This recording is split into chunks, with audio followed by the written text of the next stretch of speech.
प्रिय छात्रों नमस्कार। तो हम बात करने वाले हैं आज ब्लड।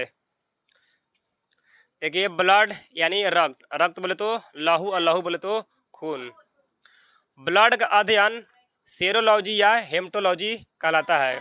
फिर से देख लीजिए, ब्लड का अध्ययन क्या कहलाएगा? सेरोलॉजी या हेमटोलॉजी। जो ब्लड का डॉक्टर रहेगा उसको कहेंगे सेरोलॉजी या हेमटोलॉजी कहेंगे।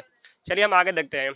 रक्त एक प्राकृतिक कोलाइड गड्ढा पदार्थ है। यानी कोलाइड के मतलब जैसे छाली होता है दूध के या माड़ के छाली होता है कि गड्ढा पदार्थ होता है, वैसे ही जो रक्त जो है, रक्त एक कोलाइडी गड्ढा पदार्थ है कि जैसे शरीर के बाहर नहीं आवेगा, पानी आ जाएगा, जैसे गढ़ा रहेगा, जैसे छाली दूध में का रहेगा या माड़ के रहेगा, माड़ में छाली, उसी तरह से कोलाइड होता है।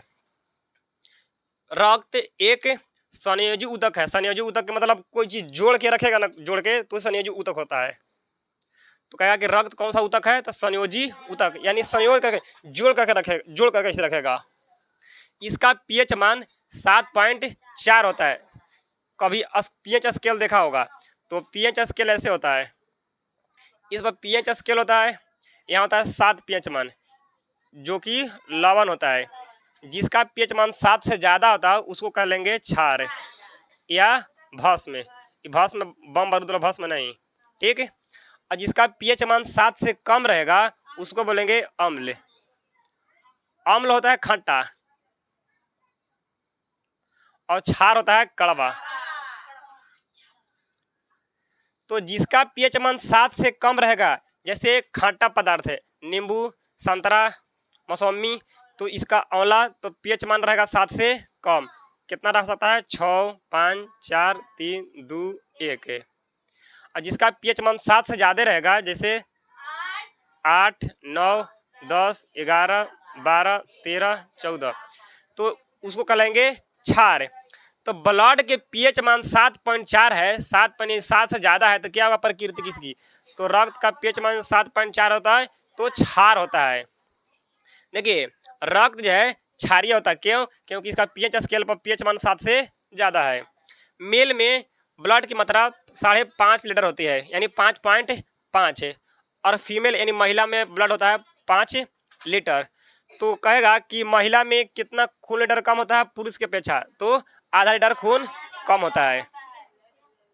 और ब्लड जो है कुल भार का 7% ब्लड पाया जाता है। जितना जिसका भार होता है वजन, उसका केवल 7% ब्लड होता है। ब्लड का निर्माण कहाँ कहाँ होता है? तो ब्लड का निर्माण 2 तरह से होता है। जब बच्चा रहेगा पेट में तो उसको ब्लड बनेगा भ्रूण के, लीवर के, मीसोडर्म में। जब बच्चा बोले तो भ्रूण यानी बच्चा पेट में रहता है माँ के, तो ब्लड बनता है लीवर के मीसोडर्म में बनता है। जब वयस्क मनुष्य बन जाता है, हमारा जैसा आपके जैसा, तो अस्थि मज्जा में बनता है। अस्थि मज्जा आप लोग देखा होगा, यानी बोन मैरो। जैसे किसी मुर्गा का हड्डी देखा होगा, खस्सी का हड्डी देखा होगा, तो ऐसे ऐसे करके खाता है ना, तो उसको अंदर खोखला रहता है ना, खोखला, इसी के अंदर जाली के समान पाया जाता है। इसी को बनते हैं बोन मैरो यानी अस्थि मज्जा। कभी कभी देखा होगा कि लग रहा है कि गोबर जैसा होगा, तो गोबर जैसा रहता है, उसी को बोलते हैं अस्थि मज्जा। तो वयस्क मनुष्य में ब्लड का निर्माण अस्थि मज्जा में होता है। आगे कह रहा है कि स्टोर, आखिर ब्लड स्टोर कहाँ रहता है? पेट में नहीं, पेट में नहीं रहता है। तो स्टोर रहेगा स्प्लीन या पिल्हा यानी तीली में, इस साइड होता है, यहाँ पड़ी। तो स्टोर रहेगा जमा, स्प्लीन या पिल्हा यानी तीली में जमा रहता है ब्लड।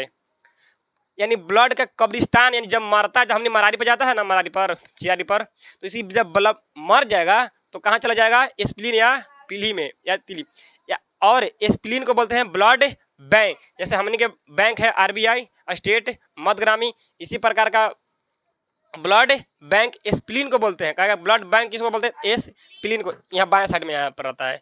चलिए आगे हम देखते हैं प्रश्न नंबर 11 से।